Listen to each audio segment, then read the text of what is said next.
one fight that is worth putting in people's diaries is a fight that is taking place in the heavyweight division in Moscow, 24th of October, I believe, between Carlos Takam and Alexander Povetkin. I think it's a great fight. It's a fight I really like to see. Two guys who I deem to be genuine top 10 heavyweights facing off against each other. There was another one of these a few months back, Solis versus Thompson, sort of two guys I think are really near the top of the game fighting each other, and it's rare we get to see these, especially in the heavyweight division. You tend to get fighters like, I don't mean to keep using Deontay Wilder as as a sort of example, but you tend to get fighters like Deontay Wilder now who get to that position of being at a world level and fighting for a world belt without really having a marquee name on their record. Whereas, if Carlos Takam gets there, he'll have beaten Alexander Povetkin, he'll have beaten Tony Thompson, and he'll have had a draw with Perez, where most people think he probably won that fight. So, respect to both guys. It's a real tight fight and one that I really, really look forward to seeing. I think realistically, my thought process is probably it is worth siding with Povetkin on this one. Povetkin looked really, really good in his comeback fight after the Klitschko loss. He knocked out Manuel Char, I believe it was in the 7th round. I was pretty impressed by that. I thought Char was a relatively competitive fight for him to come back to. He looked really decent. He looked like he'd been training hard, hadn't lost any of that ambition. He looked like he was punching hard. Povetkin's a class fighter. He's, whatever you say about the Klitschko fight, he didn't win that fight. He didn't look like he was going to get the best of Klitschko, and whatever you say, I think he's not quite at the Klitschko level. But Klitschko aside, he really is the top tier of heavyweight boxing. And I think he's got a bit of class, and I think he will beat Carlos Takam. With regards to Takam, I was very impressed that he beat Thompson. I thought Thompson would win that fight. I thought Thompson would have a bit too much ring savvy, a bit too much movement, and a bit too much sort of punching class, really, to sort of overwhelm Takam. But Takam was sort of relentless, brutal. He kept marching forward.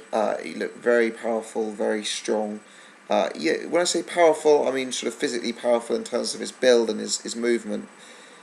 He pretty much had Thompson up against the ropes for the entire fight, landing big punches and throwing big punches, and he didn't get Thompson out of there. So I don't think he's like sort of one-punch knockout power on a level like a Deontay Wilder or a Bermane Stiverne or a Klitschko, but I think he's a powerful guy.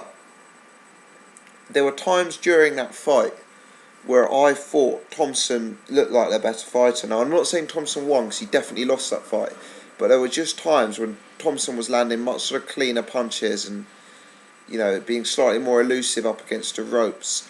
I thought he was, he had class above and beyond what maybe Takam had, but he didn't have the youth, the fitness, the strength, and I think that's where Takam really gets to the top, is through his sort of brute force coming forward and being young and fit, etc. I think against Povetkin he may possibly struggle, because Povetkin is a similar sort of height. He's not one of these sort of tall guys like Tyson Fury or Klitschko, where you can kind of get into their chest and push them back. Povetkin's sort of similar build, sort of very powerful, stocky if you like, strong, physical. Povetkin's also young.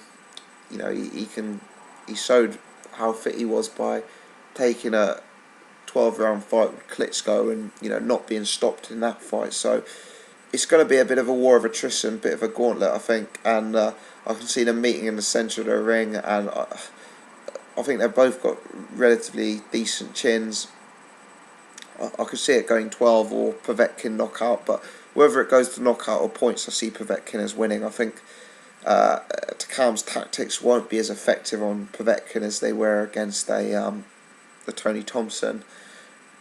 In the Mike Perez fight, Perez won the first few rounds, certainly in my book, by establishing a jab, and doing not a lot more than sort of jab movement, jab movement, jab movement. And I think realistically, if Povetkin's got the class and got the ability to sort of use a bit more movement, throw a jab, and then when he needs to get into a dogfight, he can do that as well. So I think it's a really good fight. I commend both guys for taking it. I think the winner of this fight is in a really decent position in terms of their credibility, and it's the kind of fight I like to see.